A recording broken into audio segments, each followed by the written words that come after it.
exactly. Idea, Niall, because the taxi industry at the minute is not allowing for society to have this, anyone get into any taxi anytime thing. The high trust society has been destroyed. And I know we always point the finger at this same issue, but it has been destroyed by mass immigration of unknown people. And no harder is it felt than in the taxi industry, where we've seen that foreign taxi drivers are renting taxi licenses or taxi cars off each other illegally. Okay, well that has been pointed out, and you are right. There, what they call that, cozying, isn't it? Isn't that what they call it? Cozying, yeah.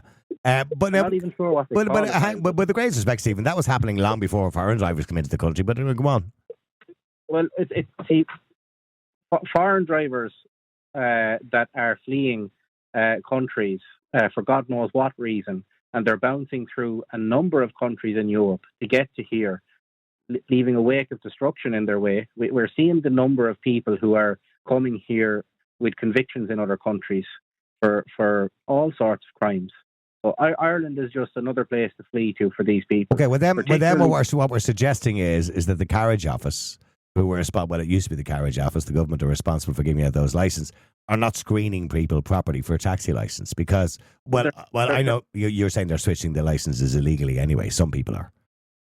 Well, I know for a fact there are people in this country driving taxis who have not been in any way, shape or form registered on any system in Ireland or vetted, which means that we have absolutely got sexual predators driving taxis illegally in Ireland. But that we have now, Stephen. I don't want to just keep hammering on with this point. That was happening before that as well. There was always an issue around this idea. And I remember there was one famous story of I think he was from Rathgar, who had raped a woman in a taxi, and he had a previous conviction for something similar, but was still driving a taxi years later, or he'd only got out of jail. Now, he was Irish. So absolutely. You do understand what I'm saying? So that's always been an issue, hasn't it, with the taxi industry? If you took race out of the equation, or not even race, just. By the way, I'm not denying your point. There are erroneous people coming into this country. Not everybody who comes into this country is erroneous, but certainly there are erroneous people coming into this country. And yes, some of them, will drive taxis, be it illegally by cozying off a friend's license, or legally by I don't know. Actually, Stephen, hold on a second. Hang on, I just got to take a very, very short break. In relation to the idea of creating a service just for women, would it make it any better for women? Do you think women will go to the trouble of using that service? And does that service then discriminate against men? I think it will, Niall, for this very reason. Access to drunk women. That's what the taxi service is. And that's what predators will target. Sexual predators are cunning, sophisticated in what they do, and they target things like taxi driving services or any other, or even other sexual deviants. They target these professions that allow them private, alone access to vulnerable people. And taxi driving is one of the number one professions where we see inappropriate behaviour towards women. And if women are telling us in society sincerely, not through some sort of feminist NGO, but sincerely telling us that we want women-only drivers, then I think we need to listen. And I think we need to open the taxi driving profession up to a demographic other than single illegal immigrant men coming into this country, because we can clearly see what's going on. Well, my concern, and what my main concern is, and I'm not dismissing your concern, that we have a lot of new people coming into the country. We don't know who a lot of them are. By their own admission, by the way, the Garda Síochána are not vetting certain people because they haven't committed a crime within the European Union. If they've committed a crime in their own country, we sometimes don't have access to those records. But we have a situation, I believe, and we've had it for years, where we don't vet taxi drivers as well as we probably should. And that's because we need more taxi drivers. We just need that service provided to us. And my only issue with this is, I don't have an issue with it. When I say it, my only issue is that there are 99% of taxi drivers out there are good, decent people who would go out of their way to make sure a woman is safe going home. And I feel bad for them because it's more or less saying, we don't trust you guys. Well, do you know what, Niall? At some point, collective behaviour becomes, picked up on or noticed. Women are asking for this for a reason. Now, if you ask a woman to go onto a radio station and say, why is it you want this? Do you think for fear of being called racist or losing their job for having that opinion, they'll say the truth? I'm going to say it because I don't give a shit. These people are afraid, like our women, and not just our women, all women from all nationalities and backgrounds are terrified of the line of men from countries who have inappropriate cultural attitudes toward women. And those men are what are filling up the demographic of taxi drivers now in this country. So something has to give. We cannot allow these people to be just given the benefit of the doubt constantly when we see the number of stories coming out now about taxi drivers. If you type in taxi driver sexual assault Ireland into Google, you get a demographic impression of what's happening. So women are now reacting to this and saying we want women only taxi drivers, and I say we give it to them. Well, I'm literally I'm actually Googling it to see if your point holds true, right? Okay, there's one guy. Okay. So the first one that comes up here, okay, is a Derry taxi driver, Paul Bryan, 63, Newton Cunningham, County Donegal, admitted to 2 counts of sexually assaulting woman after he collected her in Letterkenny. Okay, there's the first one. Now he's not from another country. I'm just saying. Okay.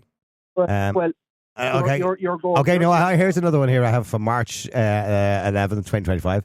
Budrasman Mazum, a taxi driver jailed for sexually assaulting an 18-year-old from Forest Mews and Swords. Okay, pleaded guilty at the Dublin Central Criminal Court. Okay, so there's 2, one of each, so to speak, if that's what you want to say. I'm looking here and to see can I get any more. This is just a Google, as you rightly said. Okay. A victim impact statement was read out in Dublin's Circuit Court today on the woman's behalf during a sentencing hearing for Samir Lakilif. And obviously that was a similar situation, a taxi driver who had assaulted a woman. So out of 3 I randomly picked they're at the top of Google, okay? One was obviously of Irish descent or origin, and the other 2 most likely were not. No, you're going by what's getting charged. Now, what are women's experiences? How many times do women have inappropriate contact with people and don't actually take a criminal complaint? And this is the grey area that women are operating on. This is their lived experience. A woman who goes out every Friday night or every second Friday night and has these experiences over and over and over is eventually going to demand women-only taxi drivers. Well, do me a favour, stay there for a second. Let me go to Maureen as well. Maureen, hi, how are you? Hi, Niall. How are you keeping? Good. Maureen, do you, as a woman, do you feel safe in a taxi? Well, I don't use taxis. Okay. But if I was taking a taxi to where I live, I would, because I personally, I know them. And that's a different story altogether. But if I was in a city now and I needed a taxi at night, no, I wouldn't. And I think the women-only taxis is a great idea. But you're never going, I mean, you say you'd feel safe in a taxi if you knew the driver, but you never, there's, I don't know, 17,000 drivers in Ireland, taxi drivers. I think it's... Yeah, but I'm talking about where I am only. Oh, yeah, but you're never going to know all the taxi drivers. You know what I mean? I know, but I still wouldn't feel safe. At night time, especially. So I think... But they're on bail, which has happened quite a lot in recent times. But then again, the bail laws are important because everybody has a presumption of innocence, don't they? Yes. Now, the bail law in Ireland is actually being administered incorrectly at the minute. I'm not sure, are you familiar with what's happened in England and what they're trying to introduce here, which is where a probation report is sought when someone has a protected characteristic, such as migrant status or something like this. So the probation report is favourable towards a bail or success of achieving bail. And we see now that many foreigners are actually getting bail on the back of this special probation report. I'm sure John McGurkle was just on, will tell you more about it. I think the lads have a few articles out about it, if I remember correctly. So what this means is that a foreign taxi driver, statistically, who is charged with, improper conduct in a car with a woman, will be released on bail.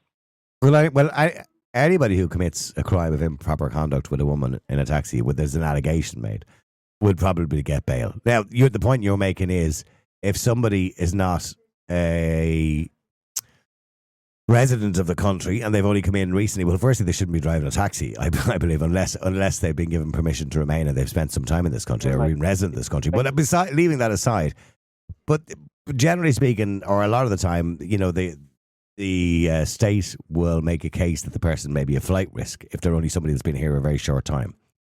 And you're saying that can be overruled now by this new probation report. Yeah, it's not just bail. The probation report actually is used more so for suspended sentences. So, we've seen a case recently, not a taxi driver, but I'll just give you an example of an Indian or a Pakistani male who picked up somebody's child out of their house and tried to kidnap them. He was given a suspended sentence and a self-deportation order. So a taxi driver can come to Ireland, or let's just call them a car driver. Some of these people are not actually licensed. No, they're not licensed to drive a taxi. No, some of them are doing it illegally, and I know the guards are doing checkpoints every now and again on that. Yeah, but go on. Yeah, well, they can come to Ireland, commit whatever crime they want, make a few bob, get the probation report, suspended sentence or bail, and fly, and a self-deportation order. So basically, a slap on the wrist and go do it somewhere else in Europe. Yeah, okay. Well, that shouldn't be happening. Maureen, stay with me there. Thank you, Stephen.